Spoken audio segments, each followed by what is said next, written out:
আসসালামু আলাইকুম, কেমন আছেন সবাই? তো আজকে সকালে ঘুম থেকে উঠেই আমার পরিবারের সকলের পছন্দের একটি নাস্তা তৈরি করছি। এটা হচ্ছে আমার শ্বশুরবাড়ির এলাকায় মশলা পিঠা বলে। এটাতে হলুদের গুঁড়া, গরুর মাংসের যত মশলা আছে, আদা বাটা, রসুন বাটা, জিরা বাটা, তারপর হচ্ছে দারচিনি, এলাচ, লং, এগুলো বেটে এই পিঠাটা বানাতে হয়। সব ধরনের মশলা বেটে সাথে একটু কালো জিরা দিয়েছি, দিয়ে আমি এই কাইটা করে নিয়েছি। তো এখন এটা ভালো করে একটু মেখে নেব। তো মেখে এরকম রুটির মতো বড় করে বানিয়ে তারপর গ্লাস দিয়ে একটা ছোট মগ দিয়ে ছোটো ছোটো করে আমি পিঠাটা তৈরি করে নিব। তো এইভাবে কে কে পিঠা তৈরি করেন আর কে কী নামে ডাকেন এই পিঠাটা অবশ্যই একটু জানাবেন। আমরা বলি এটাকে মশলা পিঠা, আর খেতে খুবই মজা হয় পিঠাটা। তো এইভাবে আমি আজকে সবগুলো পিঠা বানিয়ে ভেজে নিব। এটা হচ্ছে গরম তেলে ভাজতে হয়। দেখুন, একটা রুটি দিয়ে মিনিমাম 7 থেকে 8টা পিঠা হয়ে যাচ্ছে। তো এইভাবে আমি সবগুলো কাই দিয়ে পিঠা বানিয়ে নিব। আর এই পিঠাটা খেতে খুবই মজা হয়। আমি, আমার ছেলেরা, আমার বোন, আমার ফ্যামিলির সবাই খুবই পছন্দ করে। এটা গরুর গোশত দিয়ে খেতে খুব ভালো লাগে।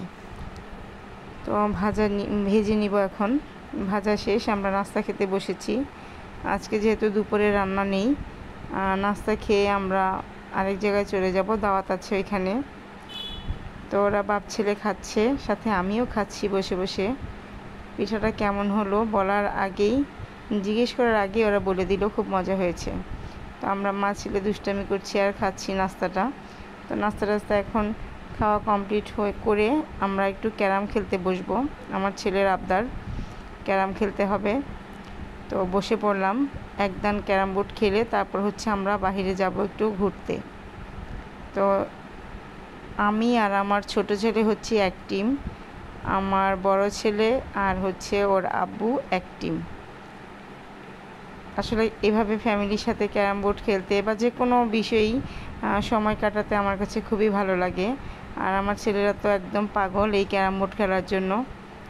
তো এইভাবে বসে পড়লাম, আমরা খেলে নিব একদান।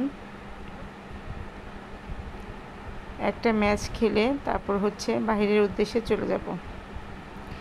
তো বাহিরের উদ্দেশ্যে চলে আসলাম। আমরা যাচ্ছি আজকে একটু দূরে। তো একটা অটো নিয়ে আমরা উঠে গেছি, আর এখন অটো দিয়ে যাচ্ছি আর বাইরের পরিবেশটা আপনাদেরকে দেখাচ্ছি। আর ক্যারাম বোর্ড খেলায় কিন্তু আমার দল, মানে আমি আর আমার ছোট ছেলে জিতেছি, আমার বড় ছেলে আর ওর আব্বু হেরে গেছে। তো এর জন্য আমরা খুবই খুশি, ওদেরকে আমরা হারিয়ে দিতে পেরেছি। আমার ছোট ছেলেটা একটু বেশি ক্যারাম বোর্ড খেলা পছন্দ করে। ও তো উঠতেই চাচ্ছিল না, আরও খেলবে। তো আজকে যেহেতু এক জায়গায় যেতে হবে, তাই খেলাটা শেষ করে ওইখানে চলে যাচ্ছি। আর রাস্তা দিয়ে এভাবে ঘুরতে, অটোতে বসে বাইরের দৃশ্যগুলো দেখতে আমার কাছে খুবই ভালো লাগে। তো মাশাআল্লাহ অনেক সুন্দর লাগছে বাইরে ঘুরতে। তো আজকে এই যে লং জার্নি করছি অটোতে করে, এই জার্নি করে আমরা কোথায় যাব, কার বাড়িতে যাব, কোথায় ঘুরতে যাব, সব কিছুই জানাবো আপনাদেরকে অন্য ভিডিওতে। আর আজকে শুধু বাইরের পরিবেশটাই আপনাদের সাথে শেয়ার করব। আমার মতো এভাবে রিক্সা করে ঘুরতে কার কার পছন্দ, কার কার ভালো লাগে অবশ্যই কমেন্ট করে জানাবেন। তো আজকের ভিডিওটা আমি বেশি বড় করব না, রাস্তার পরিবেশটা দেখে দেখেই চলে যাচ্ছি আর ভিডিওটা আমার এখানে শেষ করে দিব। মাশাআল্লাহ খুবই চমৎকার পরিবেশ।